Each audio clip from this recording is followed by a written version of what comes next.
Hello student, आज के इस वीडियो में हम लोग थ्रूपुट के ऊपर एक न्यूमेरिकल प्रॉब्लम को डिस्कस करेंगे।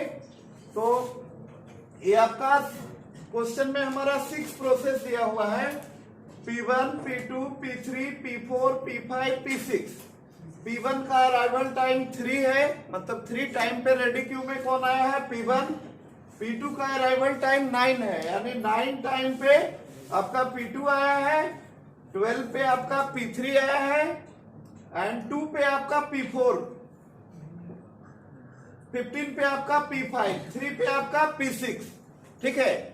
एंड आपका बस टाइम दिया हुआ है, आपका P1 का 2 है, P2 का 9 है, P3 का 8 है, P4 का 3, P5 का 6, P6 का 1। तो इस क्वेश्चन में आपका दो प्रोसेस का अराइवल टाइम आपका P1 एंड P6 दोनों का अराइवल टाइम सेम है, 3 है। तो क्वेश्चन में हम लोग देखते हैं what is the throughput of the system by using FCFS scheduling. FCFS scheduling algorithm के जरिए थ्रूपुट कैलकुलेट करना है। तो पहले हम लोग इसको शेड्यूल करेंगे 6 प्रोसेस को। तो शेड्यूल करते हैं पहले एफसीएफएस के जरिए, first come first serve, time 0 से स्टार्ट करेंगे हम लोग और ए बना देते हैं यहाँ पे रेडी क्यू के लिए। रेडी क्यू ए आपका हो गया रेडी क्यू। तो रेडी क्यू में आपका टाइम 0 पे कोई भी प्रोसेस नहीं आया है।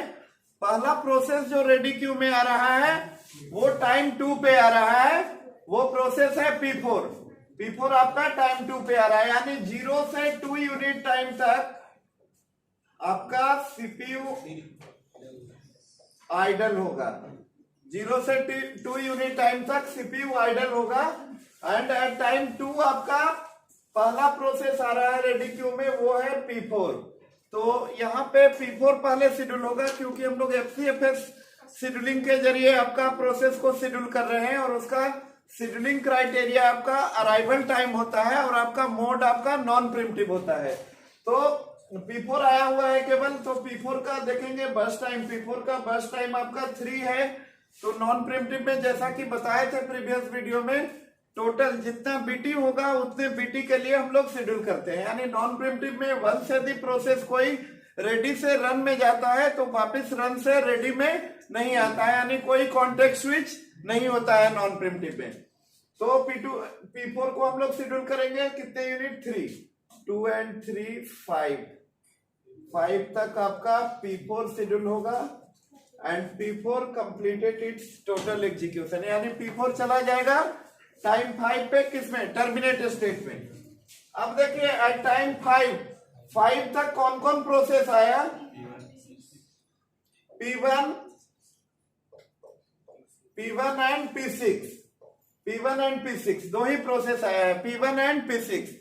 तो जैसा कि बताए थे आपको कि जब फर्स्ट टाइम जब दो प्रोसेस का या 2 से अधिक प्रोसेस का जब अराइवल टाइम मैच करेगा एफसीएफएस में, तो सबसे पहले हम लोग उस प्रोसेस को शेड्यूल करेंगे जिसका लोएस्ट प्रोसेस आईडी होगा। तो आपका P1 एंड P6 दोनों में कंपेयर करेंगे तो लोएस्ट प्रोसेस आईडी आपका P1 का होगा, यानी प्रोसेस नंबर पे लेंगे हम लोग।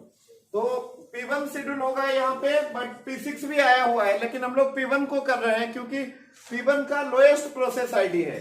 तो P1 कितने टाइम के लिए शेड्यूल होगा? 2 यूनिट टाइम। 5 एंड 2 7 आपका P1 शेड्यूल होगा। एंड एट टाइम 7 और कोई प्रोसेस नहीं आया है। देखिए अराइवल टाइम को, अगला प्रोसेस आ रहा है 9 पे, यानी टाइम 7 पे इस at this moment of time और कोई प्रोसेस रेडी क्यू में नहीं आया है। P1 के बाद ऑब्वियसली आपका P6 शेड्यूल होगा, कितने यूनिट के लिए? 1 यूनिट। 7 1 8 P6। तो हमारा टर्मिनेट कौन कौन हो गया पहले देख लेते हैं। आपका P4 टर्मिनेट हो गया, P1 टर्मिनेट हो गया एंड P6 टर्मिनेट हो गया।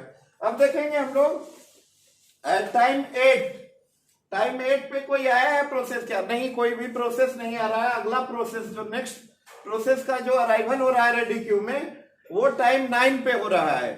तो 8 to 9 आपका 8 to 9 अगेन सीपीयू आइडल होगा। 8 to 9 सीपीयू क्या होगा? आइडल, क्योंकि रेडी क्यू में कोई भी जॉब नहीं था तो सीपीयू आपका बैठा रहेगा। अब देखिए एट टाइम 9 आपका P2 का अराइवल हो रहा है। P2 आ रहा है रेडी क्यू में, बस P2 आया है केवल, और कोई दूसरा प्रोसेस नहीं है। तो P2 को शेड्यूल करेंगे for how much unit of time? 9 आपका, इसका BT कितना है? 9। तो 9 + 9 18 तक आपका P2 शेड्यूल होगा।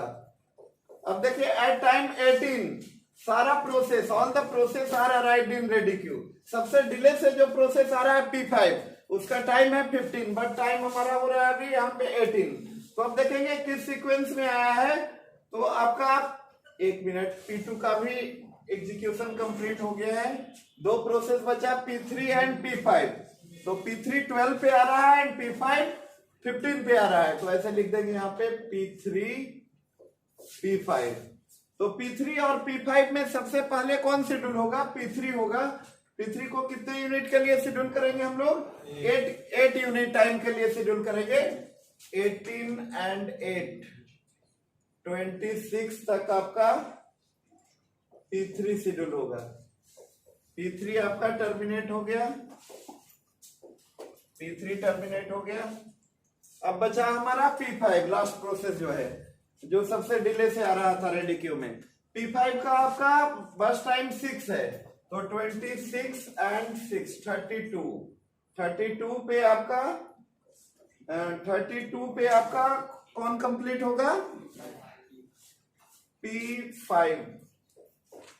P5 कंप्लीट हो गया। सारा प्रोसेस हमारा शेड्यूल हो गया। अब हम लोग निकालेंगे थ्रूपुट। तो थ्रूपुट का फॉर्मूला जो होता है, पहले फॉर्मूला को लिखते हैं। हम लोग को क्वेश्चन में दिया हुआ था what is the throughput of the system by using FCFS scheduling. तो थ्रूपुट का जो फॉर्मूला होता है आपका, throughput equal to number of process divided by maximum CT minus minimum AT। यही फॉर्मूला है थ्रूपुट निकालने का। थ्रूपुट निकालने के लिए पहले प्रोसेस को शेड्यूल करेंगे, चाहे FCFS से करें, SJF से, राउंड रॉबिन से, प्रायोरिटी बेस्ड से, और आफ्टर दैट हम लोग इस फॉर्मूला पे क्या कर देंगे? पुट कर देंगे। तो फॉर्मूला क्या है? Throughput equal to number of process divided by maximum CT minus minimum AT। तो number of process according to question 6 है हमारा, मैक्सिमम CT 32 है, माइनस मिनिमम AT आपका 2 है। तो 6/30 करेंगे हम लोग, 6/30, और इसको कैलकुलेट करोगे तो 0.20। इसी को परसेंटेज में यदि हम लोग लिखते हैं तो 20% होगा। मतलब कि जब 6 प्रोसेस होगा और FCFS से शेड्यूल करेंगे, अराइवल टाइम A होगा, A डेटा होगा, तो यहां पे हमारा सिस्टम का थ्रूपुट आपका 20% होगा। Okay, thank you.